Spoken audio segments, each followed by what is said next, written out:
Fala galera, beleza? Aqui quem fala é o Léo e sejam bem-vindos mais uma vez aí ao canal Reino da Qualidade. Bom, a gente vai estar dando continuidade aqui à nossa série de resolução do simulado da CTFL, beleza?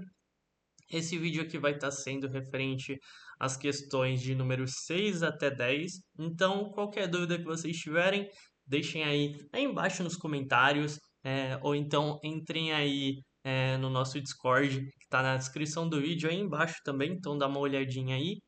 E mandem as perguntas por lá, alguma dúvida que surgir, algo que vocês não concordem com o que eu falei, mandem lá que a gente troca uma ideia, beleza? Bom, bora começar o vídeo então. Vamos começar aqui pela questão número 6. Quais são as duas tarefas a seguir pertencem principalmente ao papel no teste? Bom, basicamente a gente tem que ficar bem atento a essas duas palavras aqui. Primeiro, essas duas, que a gente tem que ter noção que a gente precisa escolher duas alternativas, beleza? E outra palavra é essa aqui principalmente. Por quê? Porque tá pedindo aqui as tarefas que pertencem principalmente ao teste, ou seja, quais dessas cinco alternativas são as mais principais. Então, podem ter mais de uma questão, mais de uma alternativa que remeta a teste, mas ele quer as duas que são mais principais, beleza? Então a gente precisa ter isso em mente antes de ler a questão, antes de ler as alternativas, beleza? Então bora lá. Letra A. Configurar ambiente de teste. Bom, a gente sabe que a gente precisa fazer a configuração do ambiente antes da gente iniciar os nossos testes, né? Porque às vezes o ambiente está numa versão diferente da versão que é para ser testada, ou então outro QA ou outro time fez alguma configuração diferente no ambiente para outro tipo de teste específico. Então a gente precisa configurar o nosso ambiente para ter certeza que está tudo pronto ali para o nosso teste. Porque lembrando que, segundo a CTFL, a partir do momento que a gente começa o nosso teste, é para a gente seguir nele do início ao fim, a não ser que encontrem bugs, beleza? Não é para a gente parar o nosso teste para fazer escrita de cenário, para correr atrás de massa, para fazer configuração de ambiente. Não, isso daí a gente tem que realizar antes do início da execução dos nossos testes, beleza? Então, a letra A é uma forte candidata a ser uma das duas opções aqui, beleza? Letra B, manter o backlog do produto. Bom, a gente sabe que isso não é o papel do QA, né? A gente testa basicamente o que chega para a gente, o que está na nossa sprint vigente. Isso daqui poderia até ser se fosse relacionado à automação, né? Porque o QA focado em automação, ele poderia selecionar o que ele iria automatizar primeiro ou não. Claro que com uma boa conversa, uma boa reunião com o time ali, beleza? Mas isso daqui é mais focado pro QA de automação e não pro QA de teste manual. Basicamente, o QA de teste manual ele pode até dar uma sugestão ou algo do tipo, mas na maioria dos casos ele vai testar apenas o que chega para ele, beleza? Letra C. Projetar soluções para novos requisitos. Bom, basicamente a gente pode dar sugestões de, por exemplo, o analista de negócio ou o PO escreveu uma história e essa história não está bem descrita, ou então poderia ter algum requisito novo ou algo do tipo, a gente poderia dar uma sugestão para acrescentar esse requisito novo ou alterar um existente, mas a gente sabe que não é o papel do QA projetar esses novos requisitos. Sempre é o papel ou do analista de negócio ou do PO, beleza? Então, B e C a gente já pode descartar. Letra D, criar o plano de testes. Bom, isso daqui é um forte candidato também, porque basicamente a gente precisa criar ali um plano de testes, o que, que vai ser testado, como que a gente vai testar e tudo mais, antes da gente iniciar os nossos testes, beleza? Então, essa é uma forte candidata também. Letra E, relatório sobre a cobertura alcançada.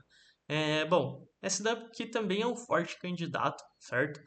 Porque basicamente a gente precisa entregar ali, né? Por exemplo, foram testados 10 cenários, a gente precisa passar para o time, ó, esses 10 cenários foram passados com sucesso. Ou então, passaram 9, um encontrou um bug, mas esse bug já foi corrigido. Ou então o bug não conseguiu, os desenvolvedores não conseguiram corrigir o bug e eles estão no estudo ainda, estão tentando. A gente precisa passar um relatório sobre o que aconteceu com os cenários que a gente testou, beleza? Então, novamente, é uma forte candidata. Então, ficamos aqui entre letra A, letra D e letra E. Mas a gente só pode escolher duas. Então, atentem-se à questão aqui, como eu falei, está escrito principalmente. A gente tem que escolher os que são principais. Então, vamos aqui de letra A, configurar o ambiente, que é extremamente importante, e letra E, que é a entrega do relatório. Porque, afinal de contas, a gente está testando e a gente precisa entregar um feedback, né, de como está o produto que foi testado. Ah, Léo, por que que a letra D não é principal? Ela é principal, mas não tanto quanto a letra A e a letra E. Por quê?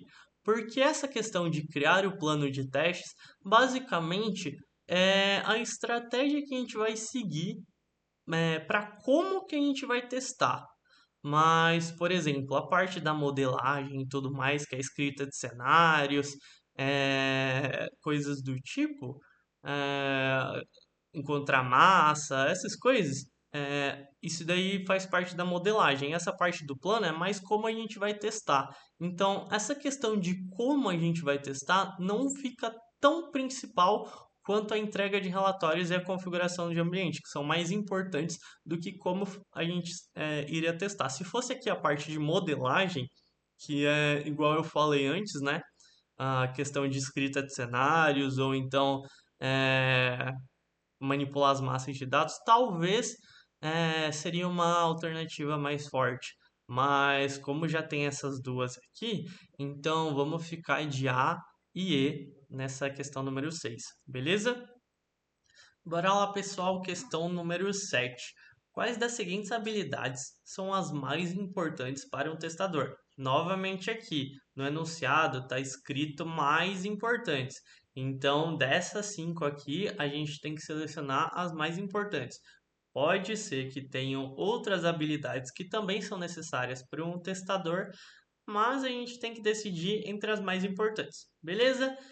Bom, basicamente a dica que eu dou aqui nessa questão é leiam todas as alternativas aqui, no caso de 1 a 5, né?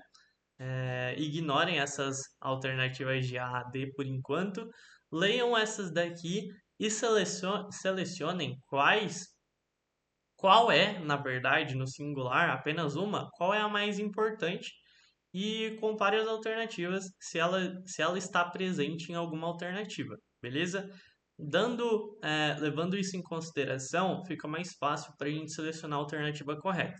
Então vamos lá, vamos ler primeiro todas aqui e depois a gente comenta, beleza? Primeira, ter conhecimento do domínio. Segunda, criação de uma visão do produto. Terceira, ser um bom membro da equipe. Quarta, planejar e organizar o trabalho da equipe. E a quinta, pensamento crítico. Bom, basicamente, dessas 5 aqui, todas são extremamente interessantes para QA, mas a que chama mais atenção aqui, a que é mais forte, é a 5, no caso, que é o pensamento crítico. Porque o QA ele precisa ser extremamente crítico, ele precisa ter uma visão diferenciada quando estiver testando ou quando estiver analisando a história, os requisitos, para ele ficar sempre com aquela pulga ali atrás da orelha para questionar, para ir perguntar ao time, para pensar, isso daqui tá certo ou tá errado e tudo mais e tudo mais e tudo mais. Então ele precisa ser o membro mais crítico do time. Precisa ter uma visão crítica para você ser um QA. Então essa daqui é mais forte. Então, basicamente, vamos analisar ali as alternativas, quais que tem essa questão número 5 aqui. Essa alternativa número 5 no caso. Então a letra A, ela não tem, a letra B, ela tem, a letra C, ela tem também, e a letra D não tem. Então, por eliminação, a gente já sabe que ou é a letra B ou a letra C, beleza? Outra dica que eu dou aqui para vocês é que como a gente já sabe que a número 5 ela tem 100% de certeza que vai precisar ter na alternativa, a gente analisa o restante da alternativa aqui. Por exemplo, a número um ela está nas duas, então a gente já sabe que ela também é um sinal que é extremamente importante, que no caso é ter conhecimento do domínio. No caso ali do nosso software. É extremamente importante o QA saber o que ele está testando, para ele conseguir ser crítico ali, saber se tem bug, se não tem. Então é extremamente importante que ele tenha conhecimento do que está sendo testado. Então, no caso da prova, a gente já eliminaria a número um, a gente nem precisaria ler ou ficar pensando sobre ela, porque como a 5 ela já era um divisor ali, a gente já tem certeza absoluta que ela entraria nas alternativas, as únicas duas possíveis já contemplavam a número um, então a gente já poderia deixar de lado. Eu só estou explicando aqui para vocês porque eu quero fazer um vídeo completinho, beleza? Bom, então a gente sabe que a 4 a gente vai descartar também, porque não tem nem na B nem na C, mas no caso, planejar e organizar o trabalho da equipe, isso daqui é mais papel do SM, né? O SM que planeja e organiza o trabalho da equipe como um todo. É claro que o QA ele pode ajudar os outros membros da equipe e tudo mais, mas assim, planejar e organizar não é o trabalho do QA, é o trabalho do SM. Convenhamos, né? Então, a alternativa número 4 que a gente já descarta, a gente vai ficar entre a 2 e a 3. Então, vamos ler aqui. Criação de uma visão do produto ou ser um bom membro da equipe. Bom, basicamente essa criação de uma visão do produto, basicamente isso daqui é mais cara ali do PO ou do analista de negócios e tudo mais, que vai conversar sobre o que o cliente quer no produto, ou então dar sugestões para o cliente, seu produto pode ser assim, seu produto pode ser de outro jeito e tudo mais. Então, essa questão de dar uma visão para o produto não é o papel do QA, beleza? Então, as mais diferentonas aqui, no caso, são a 2 e a 4 que não são essencialmente o papel do QA. Claro que o QA pode participar um pouco nesses dois quesitos, mas não é o papel do QA essencialmente, beleza? E ser um bom membro da equipe, isso daqui não é o papel só do QA, é de toda a equipe, né? Ser um bom membro, mas a gente sabe que o QA se enquadra bastante nisso daqui, então vamos ficar aqui com a letra B.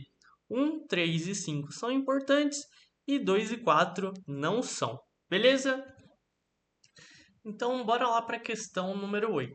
Como a abordagem de equipe inteira está presente nas interações entre testadores e os representantes da empresa? Letra A. Os representantes do negócio decidem sobre as abordagens de automação de testes. Não, tá extremamente incorreta essa daqui, porque quem vai fazer aqui questão da abordagem sobre automação de testes é o próprio QA, que está trabalhando com automação, tá? Então, o pessoal de negócio, a única coisa que eles podem fazer é dar uma sugestão de por onde começar, mas o QA que vai estar fazendo a automação, ele que faz essa decisão, né?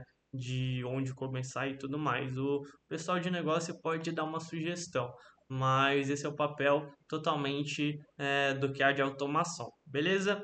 Letra B. Os testadores ajudam os representantes da empresa a definir estratégias de teste. Bom, no caso, essa daqui também está bem esquisita, porque quem vai realizar os testes são os próprios testadores, né? No caso aqui, se fosse os representantes do negócio, a gente poderia até relevar, porque no caso esses representantes do negócio poderia ser o PO ali para realizar teste de aceite e tudo mais, então poderia até ser alternativa, mas os representantes da empresa ficou meio esquisito ali, não tá tão claro quem que vai ser essa pessoa, beleza? Então a gente já pode descartar também. C. Os representantes do negócio não participam da abordagem de equipe inteira. Bom, como o próprio nome já diz, equipe inteira, então claramente eles participam, porque eles fazem parte da equipe. Então a C é a mais estranha de todas aqui, a gente também pode descartar ela. E letra D, os testadores ajudam os representantes de negócio a criar testes de aceite adequados. Bom, basicamente essa daqui é a mais correta de todas, porque no caso o PO ali, ou o homologador, caso a equipe tenha, talvez ele não tenha tanto conhecimento em qualidade, então ele pode pedir ali uma ajuda para o testador do time para fazer a criação desses testes de aceite para ficar da maneira mais adequada possível. Beleza? Então, bora lá para a questão 9. 9. Considere a seguinte regra. Para cada atividade do SDLC, que para quem não sabe é Ciclo de Vida de Desenvolvimento de Software, há uma atividade de teste correspondente. Beleza, a gente tem que levar essa frase em consideração. Em quais modelos de SDLC essa regra é válida? Letra A, somente em modelos sequenciais. Não, porque nos modelos sequenciais o teste ele só é realizado depois que finalizam todas as atividades, todos os desenvolvimentos, e aí sim que vem a atividade de teste, beleza? A gente vai fazer a criação de cenários, depois a gente vai preparar o ambiente, manipular massas e tudo mais. Isso daí é no final do ciclo de vida do desenvolvimento do software ali, beleza? Letra B, somente modelos iterativos. Sim, modelos iterativos acontece sim, mas não apenas em modelos iterativos, beleza? Letra C, somente modelos iterativos e incrementais. Essa daqui está extremamente correta, porque todas as partes ali, todas as atividades do desenvolvimento do software nesses dois tipos de modelo, a gente tem uma tarefa de teste correspondente. Beleza? Seja a criação de cenário, seja a estruturação ali do plano de testes, seja correr atrás de massa ou executar o teste em si, mas independente da nossa atividade, sempre vai ter uma atividade paralela com o nosso ciclo atual, tá? Com a atividade atual do ciclo de vida. E a letra D, em em modelos sequenciais, incrementais e iterativos. A letra D está errada porque, igual a gente viu anteriormente, modelos sequenciais não possui em todas as atividades, é só no final do modelo, beleza? Então vamos ficar aqui com a letra C. Então bora para a 10ª e última questão.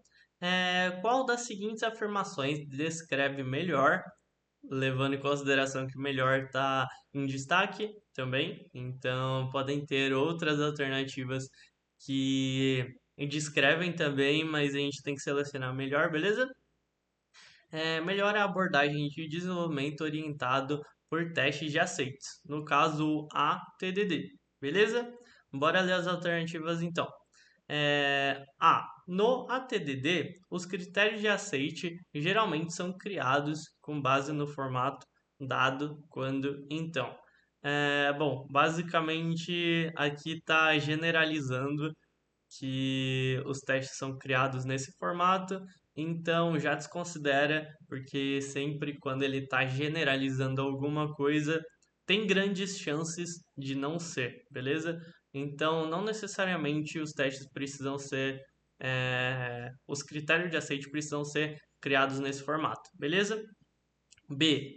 No ATDD, os casos de teste são criados principalmente no teste de componente e são orientados para o código. No caso, é o inverso, né? O código que tem que ser criado baseado no teste, e não o teste tem que ser criado baseado no código. Então, a letra B a gente descarta também, beleza? No ATDD, os testes são criados com base em critérios de aceite para orientar o desenvolvimento do software. Bom, basicamente a C está certíssima. A gente tem que criar os testes e o desenvolvimento do software tem que ser orientado em cima desses testes de aceite. Então a C está mais do que certa, beleza? Vamos só ler a D aqui para ver o que ela está falando, mas já vamos ficar com a C aqui, beleza? Então, letra D, no ATDD, os testes são baseados no comportamento desejado do software, o que facilita a compreensão dos membros da equipe. A D está completamente errada, porque todos os testes são baseados em comportamento esperado do software, né? O comportamento desejado do software. A gente não vai fazer um teste sabendo que a gente quer que o software faça X e vamos fazer o teste esperando que ele fala Y, que aí não dá certo, né? Não é o objetivo do teste. Então vamos fechar na C aqui, beleza? Bom, pessoal, basicamente esse foi o vídeo de hoje, tá? Como eu falei anteriormente, qualquer dúvida aí, manda aí nos comentários ou então entra lá no Discord. Podem tirar dúvidas sobre esse vídeo aqui, os outros vídeos também no Discord, ou então a gente pode trocar ideia, enfim, tanto comigo quanto com os outros membros do Discord, beleza? Sobre qualquer assunto, principalmente sobre a qualidade, né? Mas enfim, é isso, pessoal. Nos vemos em outro vídeo. E não se esqueçam de deixar o gostei aí embaixo e se inscrever no canal caso vocês estejam curtindo essa série, beleza? E é isso. Até mais, pessoal. E fui!